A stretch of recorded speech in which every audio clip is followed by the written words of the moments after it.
waa jërëjëf Malick damay sawar ci tontu question boobu ndax saa su ne dañ ma koy faral di laaj ci wàllu développement bi nga xamante ne ni surtout ñu ngi ci di teg consortium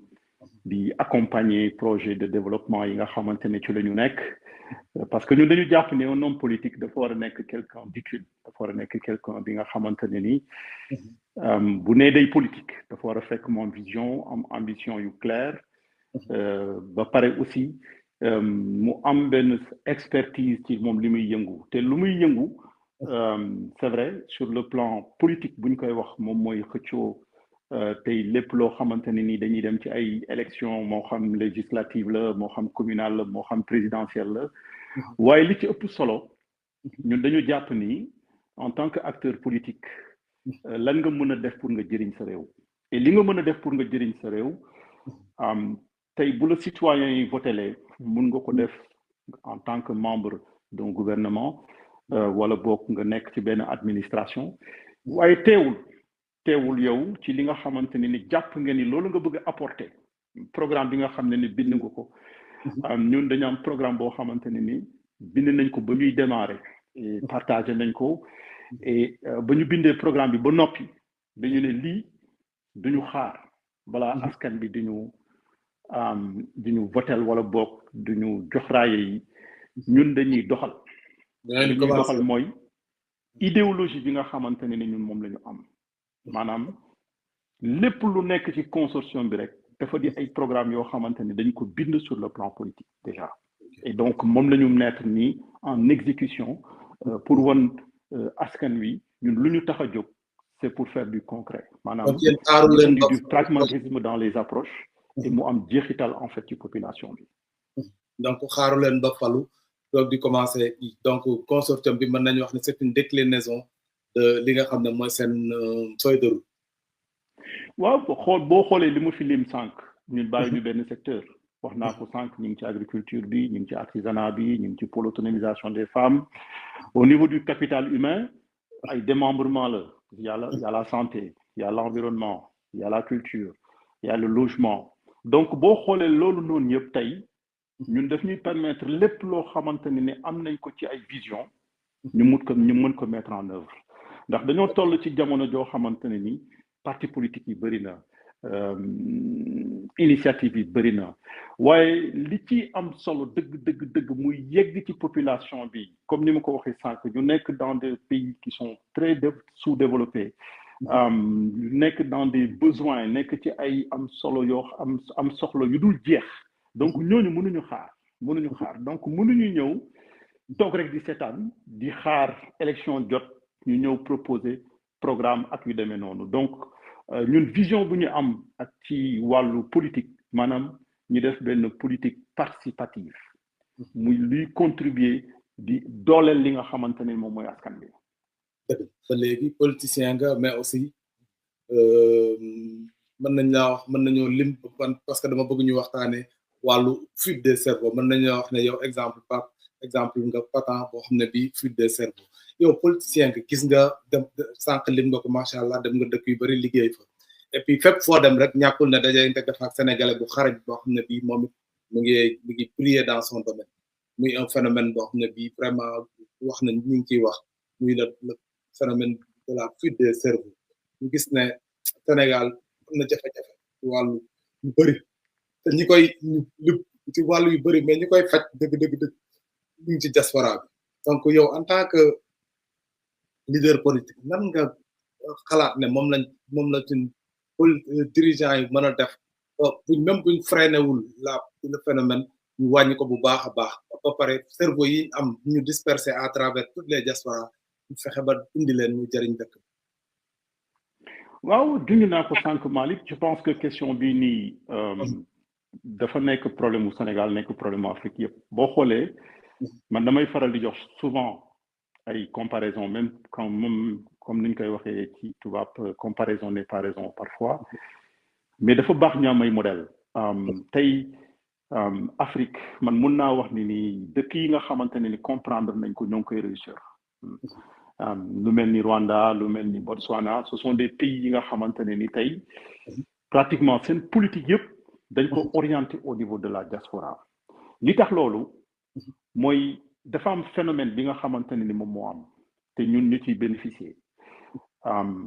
tey dëkk yu bëri def nañ ko ñoom ba ñu xamee ni am na benn gap technologique bi nga xamante ne ni am nañ ko dañoo yónni seeni ay ndaw ñu dem jàngi à l'étranger bu ñu paree ñibbi seen réew commencé defar seen réew. Sénégal nag de façon naturelle nit ñi dañoo jékki saa yi génn am des générations mun nañu wax ni ñun bokk nañ sax ci 3e génération yi tey suñu doom yi ñoo ngi màgg fii di dem université di contribuer aussi ci sociétés yoo xam ne ce sont des sociétés développées maanaam ci wàllu modèle ci wàllu système kenn du leen won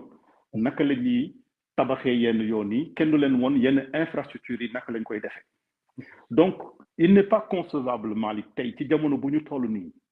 mu bañ a am ay politique de l'État yoo xamante ne ni diaspora fësu ci trop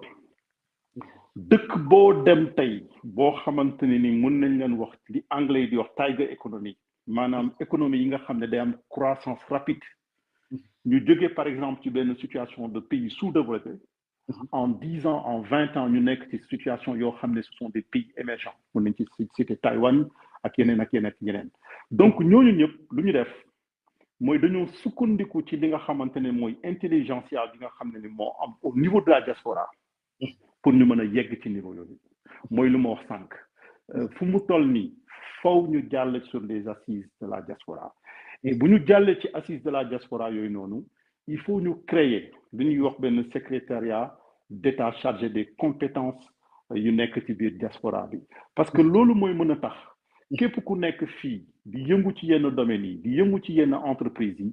yow sa xel mën a dellu ci Sénégal parce que soxloon nañ la foofu noonu pour que nga mën a bokk ci kuréel yi nga xamante ne ni dañuy bokk sur les recherches et développement mën nga bokk ci kuréel yi nga xamante ne ni dañuy accompagner la politique les programmes de l'État les grands travaux de l'État wala bokk les grands chantiers de l'État donc il faut moins benn incitation parce que mënoo aussi tamit ci dëkk yoo xamante ne ni nit ñi jàng nañu am nañu expérience ba yegg ci yenn niveau yu kawe yi ba pare nga bëgg leen yóbbu Sénégal te doo leen jox jumtukaay yi nga xamante ne ni ñoom duñ ci mën a jëfandikoo pour mën a au moins bokk ci wala apporter seen contribution au niveau de la nation yenn dëkk yi boo ñëwee France dañ lay wax immigration choisie lan moo tax ñu lay wax immigration choisie lu mel ni Canada ñoom lan moo tax ñi def yenn politique migratoire yi jagleel ko pour ñi nga xamante ne ni ñooñu dañoo am un certain niveau ñooñu dañuy nekk ci dëkk yooyu di rapporter ci dëkk yooyu noonu léegi ñoom dañuy bàyyi sax seen population locale seen population souche di joxe di dem di uti ñeneen ñi nga xamante ne ni ñoom ñooy ñëw defar seen réew donc loolu la ñu gis ci pratiquement ci pays développés yëpp mais ba tey Afrique ak Sénégal amaguñu benn programme boo xamante ne ni comme yow ni nga ko waxee mun nañ jàpp ni c'est un transfert de compétences qui va se faire pour l'intérêt de la nation et pour accomplir aussi les missions yi nga xamante ne ni moom la état bi soxla. sànq wax nga ko ñu bëri sax dañuy bëgg a dem mais y a pas de garantie derrière ba pare amul benn ñoom duñu vraiment amul y a aucune politique incitative bu leen di wan ne boo leen ñëwee vous avez votre place ici boo leen ñëwee au contraire sax dafa mel ni dafa am genre réticence bu am entre guillemets entre ñun mu mel ni les Sénégalais de la diaspora dañu mel c'est des Sénégalais entièrement à part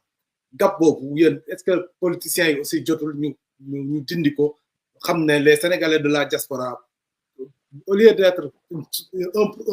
une source de problème comme ñu ko ñu bëri yaakaare ñoom c'est la solution en fait différents problèmes yi nga xam ne Sénégal de manière de particulièrement wala l'Afrique de manière générale ñu ngi koy am parce que les Africains dëkk yu bëri boog même mën naa sax sous région bi jotul ñu dindi genre complexe xawma laa ko mën tuddee wala vraiment y a une dafa mel ni on se regarde en chien de faïence entre les Sénégalais de la diaspora les cadres de la diaspora ak ñi nga xam ne ñoo des ca dëkk bi. waaw mooy li ma wax sànq Malick rek xam nga tey dëkk boo xamante ne nii mi ngi def 5000 ingénieurs par année.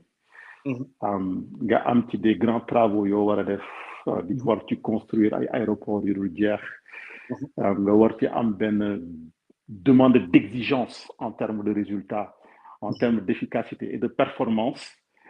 dafa am lu mu laaj Malick gratte-ciel yi ngay gis mu nekk un peu partout dans les pays développés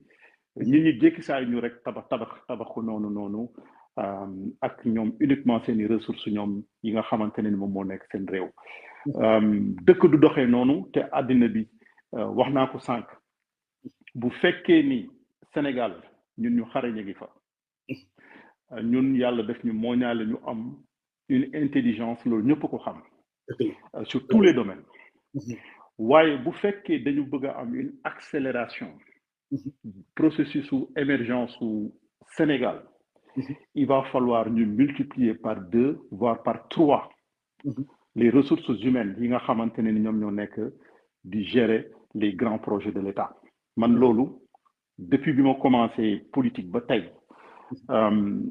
ay diagnostic la ak ay recherche yoo xamante ne dañ koy def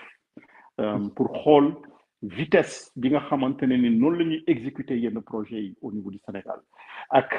vitesse yi nga xamante ne ñun moom la ñu soxla pour que ñu mën a yegg ci yeneen niveau mooy croissance à 2 chiffres yi nga xam ne ñu ngi koy wax depuis presque 1960 ba tey jot nañ fi def plan Sénégal émergent actuellement am nañu plan agenda Sénégal 2050 mais structures yi nga xam ne ni ñoom ñoo koy piloter